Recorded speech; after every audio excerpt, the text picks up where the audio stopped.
You're someone that is willing to end things when they do not benefit you. And people notice this about you. You're someone that is all about closing cycles and beginning new ones. You're also someone that seems to be very well versed with what you know and do.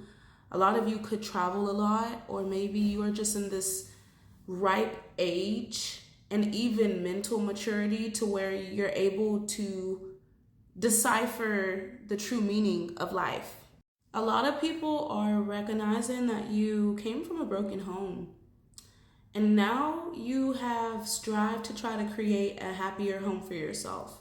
I feel like people see that you're emotionally content with where you're at in life, and it reflects within the way that you treat your children. This could also be your spouse, your partner, or just people around you. I just feel like a lot of you understand that family is about loyalty, integrity, and love. And sometimes I feel like you struggle with having unconditional love for certain people in your family because certain people in your family have caused you a lot of trauma and they caused you a lot of pain. So it's this energy where a lot of you are closing out old cycles of trauma and really trying to move forward. And I feel like this new year is going to be a fresh start for many of you because you're recognizing your worth and you're putting work into yourself emotionally. And the more that you fill your cup, it's starting to manifest in your reality as unconditional love with the people around you and for the people around you. A lot of you could be manifesting a stable relationship, or this represents the relationship that you have with yourself. I'm picking up on married couples a lot because I feel like a lot of you are finding your twin flames or your soulmates around this time. And it's helping you really reflect on the things that you've been through in the past and how it's brought you to where you are now. Like, and a lot of you are appreciating life and you're taking time to just like make decisions that are going to help benefit not only you, but the people around you, especially the immediate family and the connections that you have that empower you to be the person that you are. I feel like a lot of you put a lot of energy into self-love. And what this Gemini energy is telling me is that a lot of you have been really focused on creating healthy, stable relationships, not only with yourself, but with others.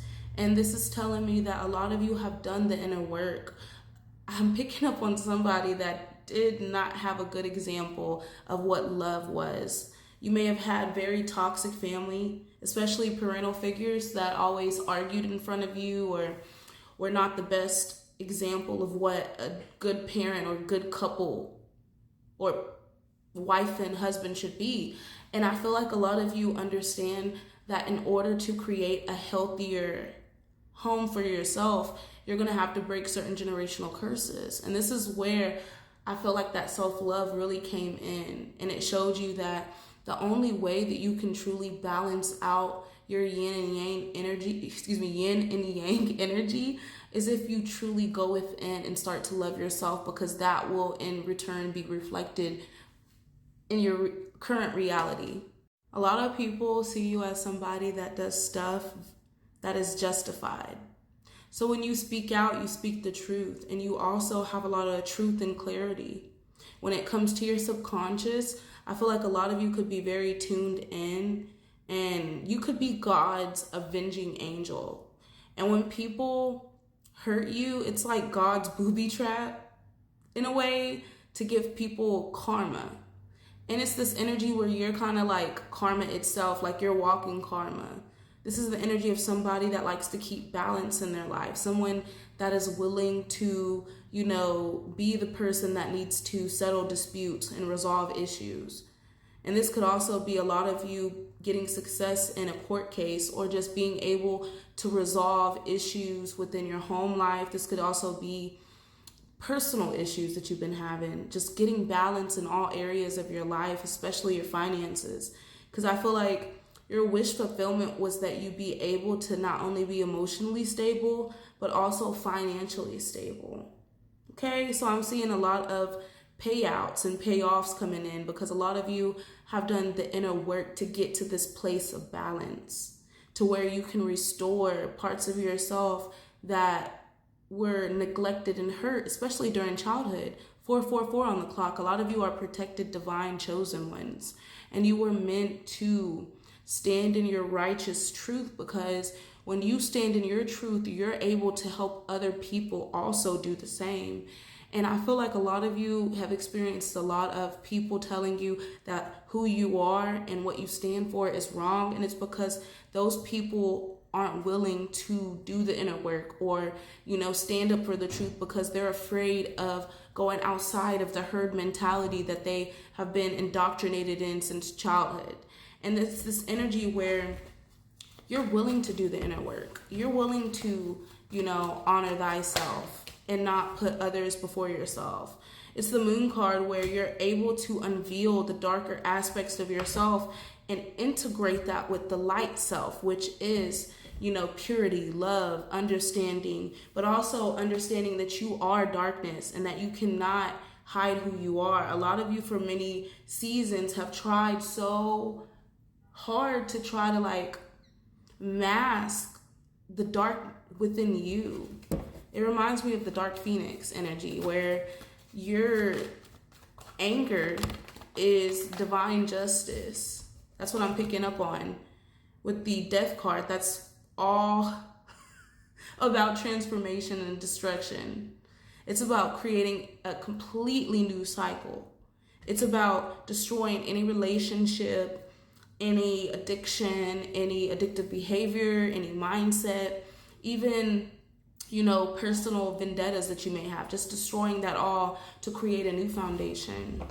This could also represent an actual death.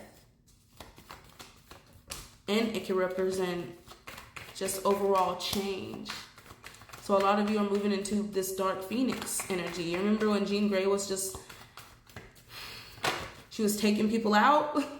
She was ending them. This is the energy that you exude. You are God's avenging angel, right?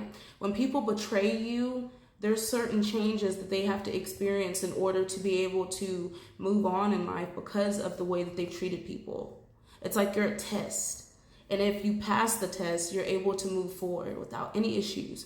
And the universe protects these people if they choose to do the right thing. But if they choose to betray the blessing that was sent to them, then these people end up broke, homeless, struggling, or just in this lack mindset to where they're not able to, evolve and grow because of the way that they keep treating people. It's like God keeps putting chosen ones in people's lives, literally. And these people are literally using this darker energy to destroy the relationships that they could have with chosen people. And this could be even romantic relationships. These could have been family members that teamed up to go against you, 10-10. And you had to complete that cycle and recognize your divinity, and that you are divine, and that these experiences are also divine experiences that test your faith, We got the 8 of Pentacles and we got the Magician. You did the work. I also feel like you had multiple people working against you, using spiritual warfare to try to slow you down. And this was something that was repetitive. People trying to end your relationship or end the relationships that you have with people, with the Lovers and the Death card. This is also people trying to cause, you homelessness. Actual death spells being cast on you with the Magician and the Death card. People trying to cast death spells so that you would literally be put in a grave with the 10 of Swords. But Spirit said everything is fine. You are able to come through these challenges. You are able to see through the things that people have put you through. And now you have this cloak of protection. She's literally covered in a cloak of protection. And it looks like a wreath, like a Christmas wreath. And this is the energy that you exude. Someone that is willing and able to change in order to see that in your reality. And I feel like that is intimidating to people that are not willing to do the inner work. We got 2 10 of Swords. 10-10. A cycle of completion of you constantly being betrayed, beguiled, and mistreated by people that do not want to center themselves. And instead they hurt the chosen people because they have not seen themselves as chosen.